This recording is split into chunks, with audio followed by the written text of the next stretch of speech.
Hola, somos los hermanitos Ingrid y Max Kaiser. Obvio, él es el mayor, ya que quede claro para siempre. Eso todavía está en controversia. La gente sigue preguntando quién es el mayor y eso es una buena noticia. Es increíble. ¿Qué haces en mi casa? ¿Qué nos reúne aquí esta mañana, el querido hermano? Pues nos reúne que salió el segundo libro. El segundo libro del combate a la corrupción. El primero es este que tuvieron ustedes en sus manos desde hace un año, Bolívar el Niño Presidente, y de pronto nos pusimos a trabajar y sacamos el segundo. Ok, ¿cuál era el objetivo del primer cuento? El objetivo del primer cuento era que todo el mundo se diera cuenta que tenemos un grave problema en México. Ok, entonces el primer cuento era decirle a los niños, oigan, ¿qué creen? Tenemos una enfermedad que se llama corrupción y hasta ahí quedaba. Y este segundo... El segundo es mucho más sofisticado, porque después de muchos años de estar investigando el problema, buscarle por todos lados, tratar de entender desde el gobierno, desde la sociedad civil, desde los órganos internacionales cómo es la corrupción, encontré que hay una cosa que se llama el mecanismo. Okay. Encontré que hay un monstruo incrustado en las diferentes democracias que se llama el mecanismo de la corrupción y que tiene elementos específicos. Y pues pensamos en que lo mejor era que los niños empezaran a entenderlos desde pequeños. Ok, y yo creo, yo ya desde mi trinchera, a mí me pareció muy interesante que lo visualizaras desde el día uno como un mecanismo, porque al niño le va a quedar muy claro que esto tiene fases, que esto tiene etapas, y algo que me ayudó mucho cuando conocí lo que has estudiado es que es un ciclo. Es un ciclo y está dentro del Estado y no tiene que ver casi nunca con personas buenas y malas, con voluntades individuales. Normalmente es un tema de redes, es un tema de estructuras, es un tema de incentivos, es un tema de oportunidad. Y eso es lo que tienen que entender los niños. Estas mentiras que cuenta el gobierno actual, que parecería que es un tema de sacar a unos y que otros lleguen, es algo que los niños tienen que empezar a entender como eso, como una mentira, como un engaño que no resuelve el problema. Hay que entenderlo como un mecanismo que genera oportunidades para que cualquier persona que tenga en sus manos esa oportunidad puede caer en la tentación. Podríamos decir que entonces es darle a los niños armas para que crezcan no siendo ya víctimas de un contexto y sobre todo no solo víctimas, sino que se vayan adaptando y adoptando estas prácticas corruptas. Así es empezar a darles el conocimiento básico de un fenómeno que sufren todos los días, ellos desde sus familias, ellos en las escuelas, en la calle, en cualquier lugar, y que eventualmente tengan la posibilidad de convertirse en las conciencias que queremos que sean al interior de las familias. Sí, yo creo, y es algo que cuando platicábamos en el momento de escribirlo, que hace toda la diferencia saber y no saber. Cuando creces sabiendo y cuando creces no sabiendo, pues es estar como con los ojos cerrados y de pronto te enfrentas a un contexto que funciona así, pues te vas adaptando, te vas incrustando en esa realidad y cuando menos te das cuenta ya eres tú también parte del mecanismo. La diferencia entre saber y no saber es muy sencilla. La primera es que nadie te puede manipular, nadie te puede engañar, nadie te puede decir mentiras porque tú ya conoces. La segunda es que puedes participar en la creación de soluciones, ¿no? Puedes convertirte en un activo de la creación de soluciones. Pero la tercera es que puedes generar desde tu propio núcleo familiar una cultura diferente, una forma diferente de reaccionar ante las distintas situaciones. Entonces sí, saber y no saber hace toda la diferencia. Ahora, algo que también es muy esperanzador para los niños que te he escuchado y que lo has estudiado y que lo has corroborado es que estas prácticas se han resuelto en otras partes del mundo. Absolutamente, y ese es el chiste de entenderlo como un mecanismo con elementos concretos, con formas concretas que implican a diferentes tipos de instituciones, porque entonces si lo entiendes así, puedes atorar cada una de las partes con soluciones concretas. Lo que han hecho en diferentes países del mundo es entenderlo no como un fenómeno global, sino como un fenómeno de elementos concretos que puedes ir descomponiendo para eventualmente atorar el mecanismo completo y romperlo. O sea, los niños tendrían que entender que, uno, se ha comprobado en otras partes del mundo que tiene solución. Dos, que hay un mínimo básico que se repite y que es común en las fórmulas de corrupción en otras partes del mundo, sin embargo que para cada realidad pues las tienes que ir adaptando y tropicalizando y esa es la chamba que tendría que hacer ya cada país. Absolutamente. Son 4 elementos y es muy sencillo de entender. Las elecciones, este momento de competencia por el poder en el que hay muchísimo dinero y hay gente que le mete dinero. 2, las designaciones, los servidores públicos que van a estar en los cargos concretos, los que le metieron lana quieren influir en quién va a estar ahí.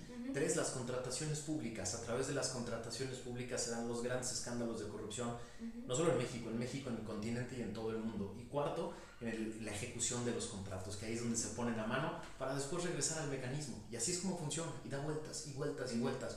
En el nivel nacional, en los niveles locales, en los municipales, tiene todas las dimensiones completas. Si los niños lo entienden así, si los adultos lo entienden así, hay posibilidad de solución. ¿Tú dirías que este es un cuento solo para niños? No. ¿Este segundo? Siempre que estuvimos discutiendo este tema, pensábamos en lo interesante que sería que un adulto también lo entendiera así. Esta conferencia la ha dado en muchos lugares del mundo, la gente lo entiende muy bien, pero este se convirtió como una especie de bebé para mí, porque me va a permitir ponerle a disposición de la gente de manera muy sencilla cómo funciona algo tan complejo. O sea, sería un manual, pero en una narrativa lúdica, divertida, imaginativa, infantil, que lo pueden entender pues chicos y grandes. Lo puede entender cualquiera, y entonces podemos generar una discusión muy interesante al interior de las familias de cómo funciona. Las ilustraciones son increíbles y van llevando de la mano al lector en cada uno de los diferentes elementos, y lo tratamos de hacer siempre con esta idea de que la sociedad civil puede tener la solución en la mano.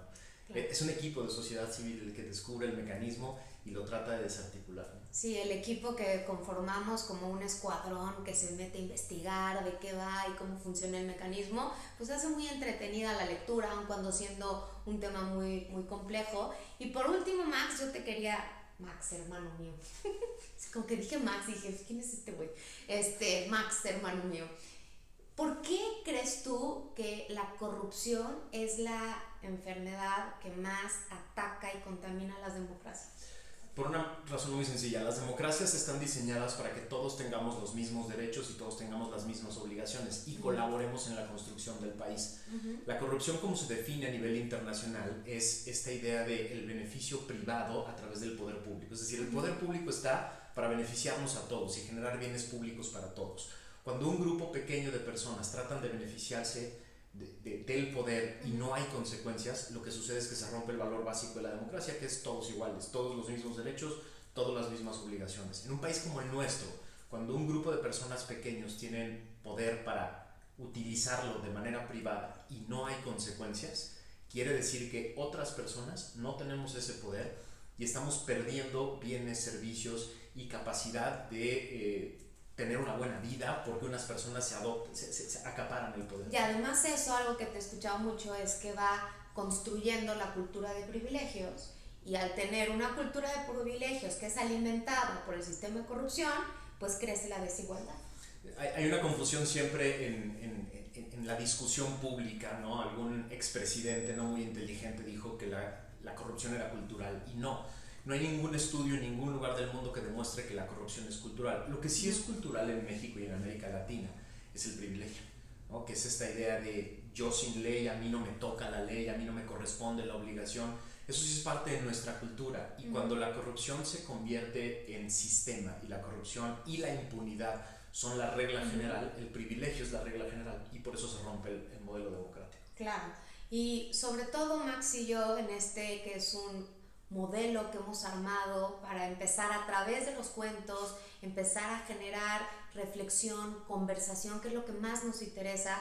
Elegimos que fueran cuentos porque al final para los niños es como más lúdico, va construyendo el pensamiento crítico, se va leyendo a sí mismo, y sobre todo yo, Max, no sé, seguramente te acordarás, los cuentos de niños no se te olvidan nunca. No se te olvidan nunca. Yo todavía tengo en la memoria todos esa caja de cuentos de Disney que tuvimos alguna vez. Los cuentos de Mafalda son cosas que tengo. Asterix y Obelix, son cuentos que tengo en la mente. Garfield, todas esas historietas que teníamos ahí guardadas, todavía tengo como las lecciones que te dejaban esos libros, y esa era la idea detrás de esto, que estos pequeños empiecen a ver y a formarse como ciudadanos con una historia que tiene elementos científicos detrás. Es decir, esto trae toda una investigación de muchos años detrás. Esto no es simplemente una opinión sobre cómo sucede la corrupción y cómo funciona el gobierno, ¿no?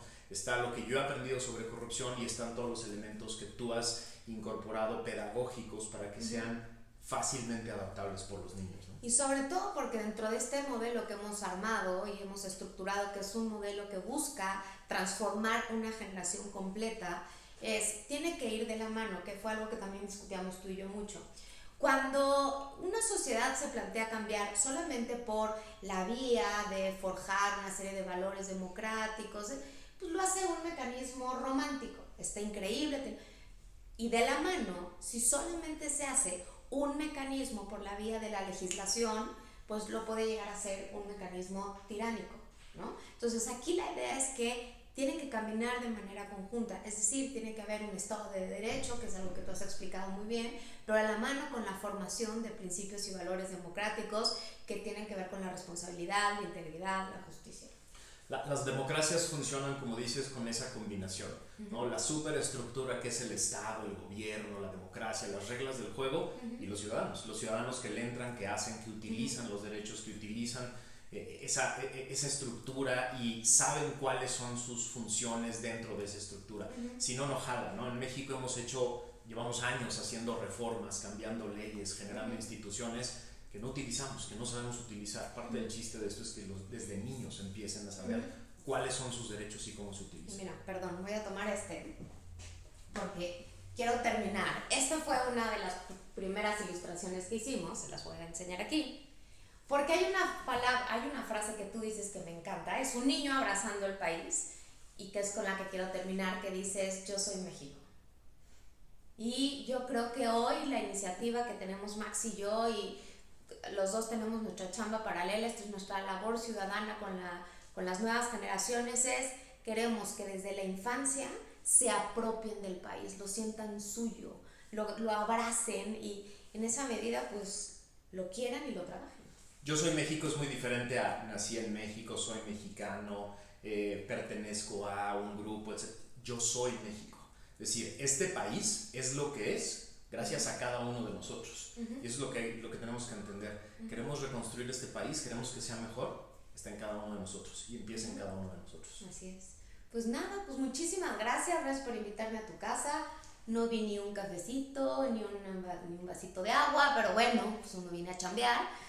Te agradezco muchísimo tu hospitalidad en esta mañana. Vayan a Amazon, vayan a Sanborns, a las diferentes librerías, cómprenlo. Convenzan a las maestras y a las directoras y directores de sus escuelas a tenerlo en sus escuelas. Vale mucho la pena. Hay muchas escuelas privadas que ya tienen este libro como parte de su biblioteca, como parte de su currícula. Y eso es lo que queremos. Queremos que esto se convierta en un movimiento completo de niños, papás y maestros que quieren reconstruir a México y que entienden cómo reconstruir a México a partir de sus problemas. Así es. Muchas gracias. Que tengan buen día. Bye bye. Bye.